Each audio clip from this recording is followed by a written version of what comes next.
வணக்கம். நாம் இன்றைக்கி பார்க்க போகிறது முக்கியமான ஒரு டாபிக் தான். என்னன்னு பார்த்தீங்கன்னா, நம்ம உடலுக்கு தேவையான முக்கியமான ஒரு சத்தை பற்றி பார்க்க போகிறோம்.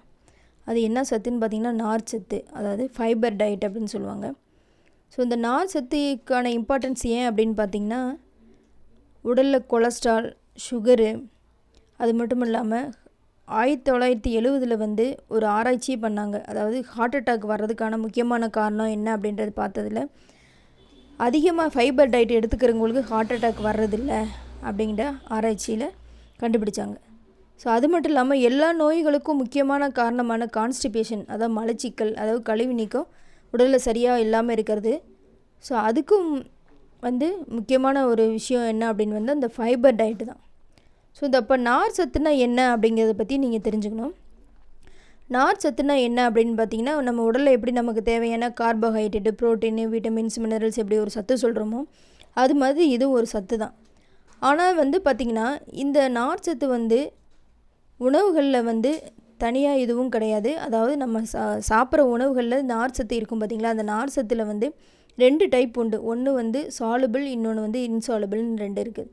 சாலுபிள்ங்க என்னென்னு பார்த்தா நீரில் கரையும் தன்மையுடையது. இன்சாலுபிள் கரையாமல் இருக்கிறதா இன்சாலுபிள் அப்படின்னு சொல்லுவாங்க.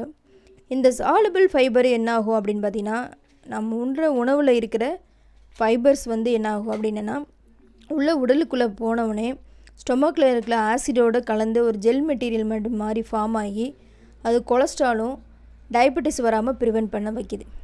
ரெண்டாவது இன்சாலுபிள் ஃபைபர் என்ன ஆகும் அப்படின்னு பார்த்திங்கன்னா, டைரெக்டாக ஸ்டொமக்கு அப்புறம் குடல்களில் போய் இன்டெஸ்டைன் அங்கெல்லாம் போயிட்டு பல்காக பெருங்குடலில் போய் சேர்ந்து கழிவு நீக்கத்துக்கு நல்லா வழிவகுக்குது.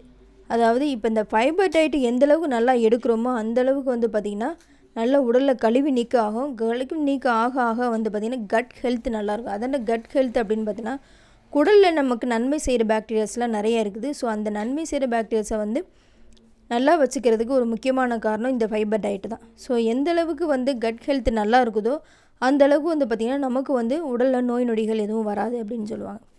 இந்த ஃபைபர் டயட்னால் என்ன அப்படின்னு பார்த்திங்கன்னா, எப்படி மற்ற சத்துக்கள் எப்படி நம்ம உடலில் இப்போ இது ஒரு டைப் ஆஃப் கார்போஹைட்ரேட் தான். நார்மலாக ஒரு கார்போஹைட்ரேட் டயட் நம்ம உடலில் என்ன ஆகும்னா, டைஜஸ்டிவ் என்சைம்ஸோடு சேர்ந்து குளுக்கோஸை கன்வெர்ட் ஆகி நமக்கு எனர்ஜி கொடுக்குது. பட் இந்த நார் சத்து என்ன பண்ணும் அப்படின்னு பார்த்திங்கன்னா, எதுவும் கன்வெர்ட் ஆகாது. குளுக்கோஸாவோ இந்த மாதிரி எதுவும் கன்வெர்ட் ஆகாமல் டைரெக்டாக உள்ளே போய் சேர்ந்துட்டு உடலில் நீரின் தன்மையை தக்க வச்சுக்குது. குடலில் நீரின் தன்மையை எடுத்து வச்சுட்டு இந்த ஃபைபர் டயட் என்ன ஆகுனா பல்காக உடலில் போய் கழிவு நீக்கத்தை நல்லா ஃபுல்லாக பல்க் ஸ்டூலாக ஃபார்ம் ஆகி ஈஸியாக மோஷன் ஃப்ரீ பண்ணி விடுற மாதிரி பண்ணுது. அப்போ இந்த ஃபைபர் டயட் முக்கியமாக கான்ஸ்டிபேஷன் ப்ராப்ளம் உள்ளவங்க எவ்வளோ தண்ணி குடித்தாலும் ஃபைபர் டயட் சரியாக எடுக்கலைன்னா கண்டிப்பாக கான்ஸ்டிபேஷன் ப்ராப்ளத்தை சரி பண்ணவே முடியாது.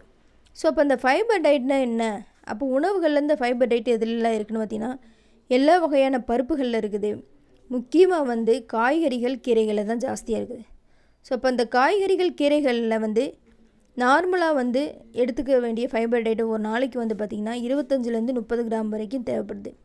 இதே குழந்தைங்களுக்குலாம் இருந்தால் அவங்களுடைய ஏஜுக்கு தகுந்த மாதிரி அதனுடைய ப்ரொப்போர்ஷன் தேவைப்படுது. அப்போ ஃபைபர் டயட் ஒரு நாளைக்கு எவ்வளோ எடுத்துக்கணும் அப்படின்னா, இப்போ 25 30 கிராம் தேவைப்படுதுன்னா அப்போ எவ்வளோ காய்கறி எடுத்துக்கிறது அப்படின்னு பார்த்தீங்கன்னா, ஒரு நாளைக்கு ஒரு 1/2 கிலோ காய்கறி, அது 500 கிராம்ஸ் ஆஃப் காய்கறி கீரைகள் எடுத்தால் மட்டும்தான் உங்களுக்கு ஒரு நாளைக்குரிய ஃபைபர் கிடைக்கும். அப்போ ஒரே நேரமாக 1/2 கிலோ காய்கறி சாப்பிட முடியுமானா முடியாது. அப்போ 3 வேளையும் பிரித்து அந்த மாதிரி எடுத்துக்கோங்க. எந்தளவுக்கு ஃபைபர் டயட் நீங்கள் எடுத்துக்கிறீங்களோ அந்தளவுக்கு பார்த்திங்கன்னா உங்கள் உடலில் எல்லா நோய் நொடிகள் இல்லாமல் நல்லா வாழ முடியும். இந்த வீடியோ பிடிச்சிருந்ததுன்னா லைக் பண்ணுங்கள், ஷேர் பண்ணுங்கள், சப்ஸ்கிரைப் பண்ணுங்கள். நன்றி, வணக்கம்.